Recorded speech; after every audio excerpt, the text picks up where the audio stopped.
दोस्तों, quality circle part 1 में हमने बात की थी क्वालिटी क्या है, क्वालिटी सर्कल क्या है, क्वालिटी सर्कल की उत्पत्ति कहाँ पे हुई, किन्होंने इसको जन्म दिया या इसके जो जन्मदाता कौन थे, और क्वालिटी सर्कल के टोटल कितने स्टेप्स होते हैं, इसका ऑब्जेक्टिव क्या है, कितने लोगों की टीम होती है, कैसे कैसे वो टीम का गठन होता है, कब वो लोग मिलते हैं, और कौन कौन से टूल्स टेक्निक्स की क्वालिटी सर्कल प्रेजेंटेशन के दौरान, केस स्टडी के दौरान बात होती है, और टोटल इस क्वालिटी सर्कल कंसेप्ट को इम्प्लीमेंट करने में या पूरा प्रोजेक्ट कंप्लीट करने में हमें कितने चरणों से या कितने स्टेप से गुजरना पड़ता है। तो हमने बात की थी कि टोटल 12 स्टेप्स, जिसमें से कि हमने पहले जो 3 स्टेप है उनके ऊपर बात की थी अपने पिछले वीडियो में। आज हम आगे के कुछ स्टेप्स की बात करेंगे। तो फोर्थ स्टेप है प्रॉब्लम एनालिसिस या डाटा एनालिसिस, क्योंकि थर्ड स्टेप में हमने बताया कि डिफाइन द प्रॉब्लम। हमने अपने प्रॉब्लम को, अपनी समस्या को पहचान लिया कि हम इस समस्या के ऊपर काम करने वाले हैं। तो फोर्थ स्टेप में हम बात करेंगे डाटा एनालिसिस। डाटा की उस समस्या से संबंधित, उस प्रॉब्लम से संबंधित जो डाटा है, जो आंकड़े हैं, वो इकट्ठा करेंगे कि ये जो समस्या है, ये जो प्रॉब्लम है, पिछले एक हफ्ता में या एक महीना में कितनी बार आई है, किस शिफ्ट में ज्यादा आई है, या किसी पर्टिकुलर स्टेशन पे ज्यादा आई है, किसी पर्टिकुलर शिफ्ट में ज्यादा आई है, किसी स्पेसिफिक ऑपरेटर के काम करने के दौरान ज्यादा आई है, किसी स्पेसिफिक इक्विपमेंट या टूल का इस्तेमाल करने के दौरान ज्यादा आई है, वगैरह वगैरह, बहुत सारा ये डाटा एकत्रित करेंगे हम। उसके बाद हम 5वें स्टेप पे बढ़ेंगे, और 5वें स्टेप में हम बात करेंगे find out the possible causes, कि क्या संभव कारण हो सकते हैं। संभव कारण में हम बात करेंगे 4M की। मैन, कि क्या ऑपरेटर की वजह से ऐसा हो रहा है, ऑपरेटर को एसओपी की जानकारी नहीं है, या वो लापरवाही कर रहा है, या स्किल्ड नहीं है। हम दूसरी बात करेंगे मटेरियल की, कि जो मटेरियल है क्या वो सही क्वालिटी या सही मापदंडों पर है, उसकी जो डायमेंशन है, ड्राइंग है, वो प्रॉपर है कि नहीं है। हम बात करेंगे मेथड की, कि जो हम काम कर रहे हैं, जो एसओपी है, क्या वो सही है या नहीं, या एसओपी ऐसा तो नहीं है कि चेंज हुई है, रिवाइज हो चुकी है और हम पिछली एसओपी का ही पालन कर रहे हैं। और हम चौथा बात करेंगे मशीन का, कि जिस इक्विपमेंट के ऊपर, जिस मैनिपुलेटर के ऊपर, जिस फिक्सचर के ऊपर, या जिस भी डिवाइस के ऊपर हम वो काम कर रहे हैं, क्या वो सही है या नहीं है, क्या वो कैलिब्रेटेड है या नहीं है, या उसके अंदर कुछ वेरिएशंस है तो नहीं है।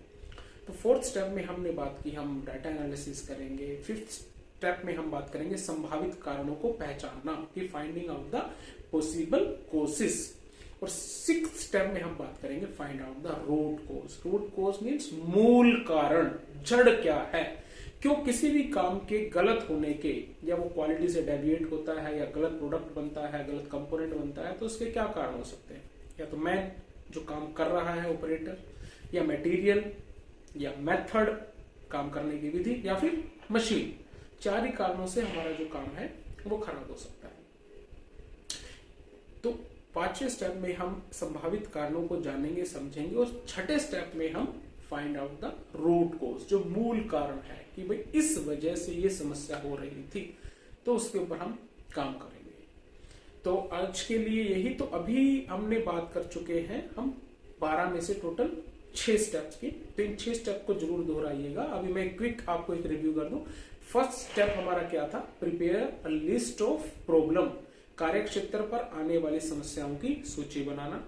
सेकंड स्टेप में हमने बात की कैटेगराइज द प्रॉब्लम, जो समस्याएं हैं उनको ए, बी और सी में कैटेगराइज करना। ए में वो जिनको हम खुद से सोल्व कर सकते हैं, बी में वो जिनमें हम दूसरे डिपार्टमेंट की मदद से सोल्व कर सकते हैं, और सी में वो जिसमें कि मैनेजमेंट या टॉप लीडरशिप का इन्वॉल्वमेंट रहता है, या जिसके अंदर कैपेक्स या बहुत बजट या पैसा इन्वॉल्व रहता है। ए, बी और सी कैटेगरी में डिवाइड करेंगे। थर्ड स्टेप में हमने बात की थी डिफाइन द प्रॉब्लम, जहां पर हम अपने समस्या का चयन कर लेंगे कि ये समस्या है, इसके ऊपर हमें काम करना है। फोर्थ स्टेप में आज हमने बात की कि एनालिसिस करना, कि आंकड़ों का हम एनालिसिस करेंगे कि ये जो समस्या हमने चयन की है, ये कितनी बार आई है, कब से आ रही है, किस शिफ्ट में ज्यादा आ रही है या किसी ऑपरेटर के द्वारा ज्यादा आ रही है, इस प्रकार के हम डाटा की जानकारी लेंगे, जो कि हम एसएवी के माध्यम से या जो क्वालिटी के पास जो डाटा है उसके माध्यम से हमें जानकारी मिल जाएगी। 5वें स्टेप में हम बात करेंगे find out the possible causes की संभावित कारण कौन कौन से हो सकते हैं, और 6ठे स्टेप में हम पहुंचेंगे find out the root cause की मूल कारण क्या है, मूल जड़ क्या है इसकी। तो ठीक है, बने रहिए दोस्तों, और ये रिवाइज जरूर कीजिए, सुनिए। आप जब बस में सफर कर रहे हो या जब भी आपको मौका मिले बैठे हैं तो थोड़ा सा रिवीजन, क्योंकि बोलते हैं कि learning comes by learning, writing comes by writing and speaking comes by speaking. बोलने से बोलना आता है, लिखने से लिखना आता है, और याद करने से याद करना आता है। और ये जो चीजें जो है इसको अपने दोस्तों के साथ या शीशे के सामने खड़ा होकर भी आप दोहराइए, इससे आपका जो बोलने की जो प्रेजेंटेशन स्किल है वो भी इंप्रूव होगी, आपको याद भी बेहतर तरीके से रहेगा। तो आज के लिए इतना ही, मिलते हैं अगली वीडियो में क्वालिटी सर्कल पार्ट 3 में। जय हिंद।